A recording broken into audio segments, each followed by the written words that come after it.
पूजा घर में 3 चीजों का रखना होता है अशुभ, धन का हो जाता है नाश, माँ लक्ष्मी ऐसे घर का कर देती है त्याग। इसी के साथ इस वीडियो में हम जानेंगे उन 3 विशेष चीजों के बारे में जिनका पूजा घर में होना है बेहद आवश्यक।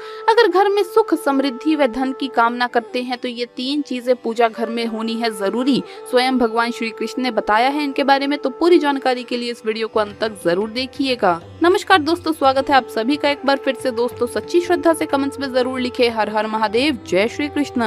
प्रत्येक मनुष्य अपने घर में एक छोटा सा पूजा घर अथवा मंदिर अवश्य बनाता है, जिसके अंदर वो अपने सभी प्रिय देवी देवता तथा उनसे जुड़ी महत्वपूर्ण चीजें श्रद्धा भाव के साथ रखता है।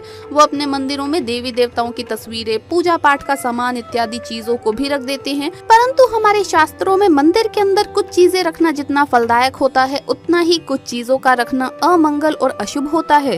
ये कुछ वस्तुएं ऐसी है जिनसे घर में नकारात्मकता बनी रहती है और लड़ाई झगड़े, कलेश और नुकसान ही नुकसान होता है।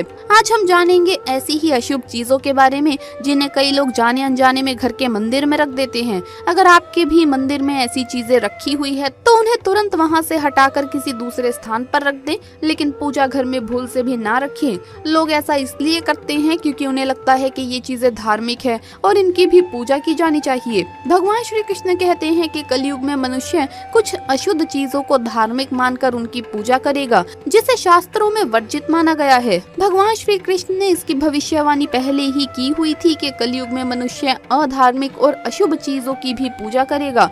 तो चलिए जान लेते हैं हमें हमारे पूजा घर में कौन सी चीजें रखनी चाहिए और कौन सी नहीं। दोस्तों आगे बढ़ने से पहले आपसे रिक्वेस्ट है कि वीडियो को लाइक कर अपने दोस्तों के साथ शेयर करें, और अगर आपने अभी तक चैनल को सब्सक्राइब नहीं किया है तो सब्सक्राइब करके बेल आइकन जरूर प्रेस कर लें। दोस्तों सबसे पहली बात, दीपक और धूप दान।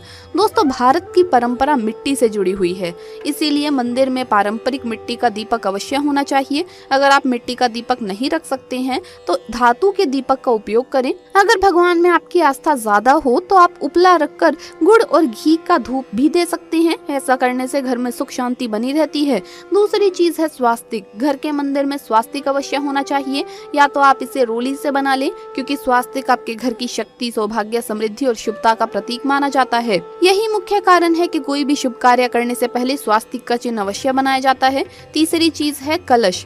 भगवान श्री कृष्ण कहते हैं कलश सुख और समृद्धि का प्रतीक है। अपने मंदिर में रोली कुमकुम से स्वास्तिक बनाकर उस पर ये मंगल कलश अवश्य रखें। ऐसा करने से घर में सदैव समृद्धि बनी रहती है और ऐश्वर्य की प्राप्ति होती है। चौथी चीज है शंख। बहुत ही कम लोग जानते हैं कि शंख की उत्पत्ति समुद्र मंथन के 14 रत्नों के साथ हुई थी। इसी कारण से शंख माँ लक्ष्मी को अत्यंत प्रिय है। शंख की ध्वनि से सकारात्मक ऊर्जा का भी संचार होता है, इसीलिए मंदिर में शंख अवश्य होना चाहिए। शंख की घर में उपस्थिति से माँ लक्ष्मी भी प्रसन्न होती है और उस घर में कभी भी धन की कमी महसूस नहीं होती।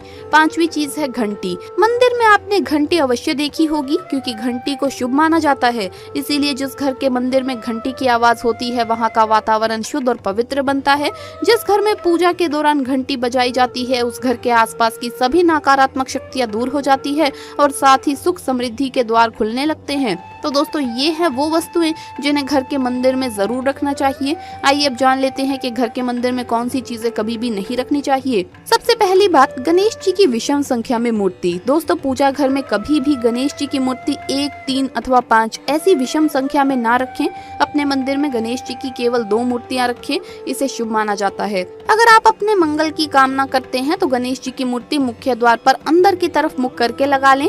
कई लोग ये गलती करते हैं कि मुख्य द्वार पर गणेश की मूर्ति बाहर की ओर मुख करके लगा देते हैं, जिससे उन्हें काफी नुकसान का सामना करना पड़ता है। अगर आप चाहें तो मुख्य द्वार के दोनों ओर लगा दें या फिर मुख्य द्वार के अंदर की ओर लगाइए, लेकिन खाली बाहर की ओर कभी भी नहीं लगाना चाहिए। दूसरी चीज, टूटे हुए चावल। अपने मंदिर में कभी भी टूटे हुए चावल ना रखें।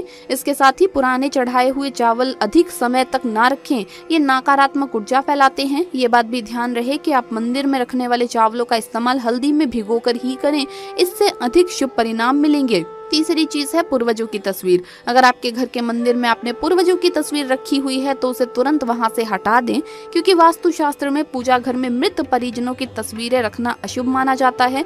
इससे अशुभ परिणाम प्राप्त होते हैं। मृतक परिजन पूजनीय और सम्माननीय है।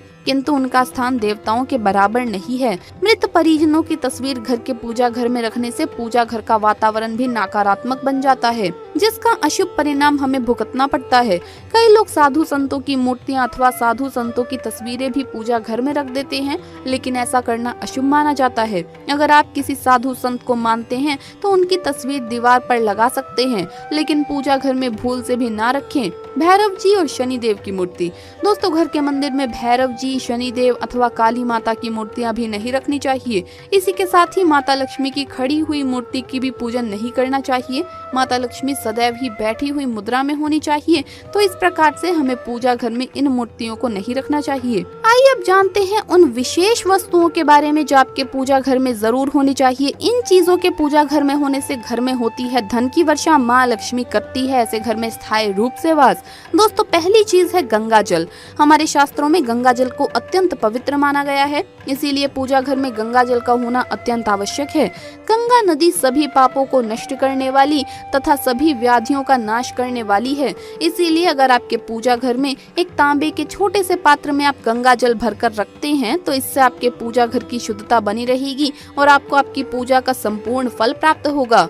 दोस्तों, दूसरी चीज है कलश। शास्त्रों में कलश को पूर्णता का प्रतीक माना गया है। चाहे वो सत्यनारायण की पूजा हो, दीपावली हो, नवरात्रि का पर्व हो या फिर किसी भी प्रकार का उत्सव हो तथा मांगलिक कार्य हो, कलश की स्थापना किए बिना सब कुछ अधूरा माना गया है।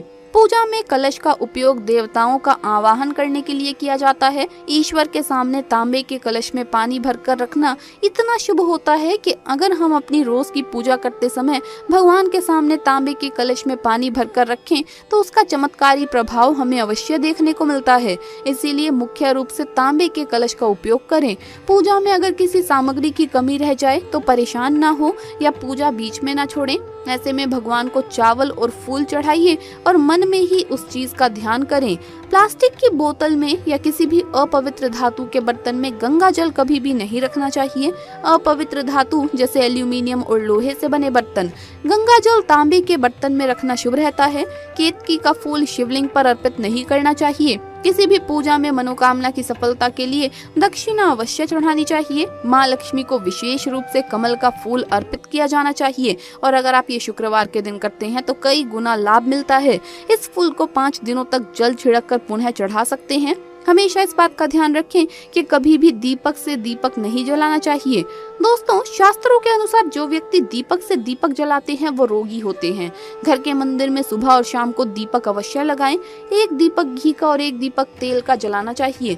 पूजा में दीपक सही जगह रखना चाहिए। घी का दीपक हमेशा दाईं तरफ और तेल का दीपक हमेशा बाईं तरफ रखें। जल पात्र, घंटा, धूपदानी जैसी चीजें हमेशा बाईं तरफ रखनी चाहिए। तो दोस्तों, आपको ये वीडियो कैसा लगा हमें कमेंट्स में जरूर बताएं। इस वीडियो को लाइक करें, अपने दोस्तों के साथ शेयर करें और अगर आपने अभी तक चैनल को सब्सक्राइब नहीं किया है तो सब्सक्राइब करके बेल आइकन जरूर प्रेस कर लें। जल्द मुलाकात होगी अगली वीडियो में, तब तक के लिए सभी भक्तों को हर हर महादेव, जय महाकाल।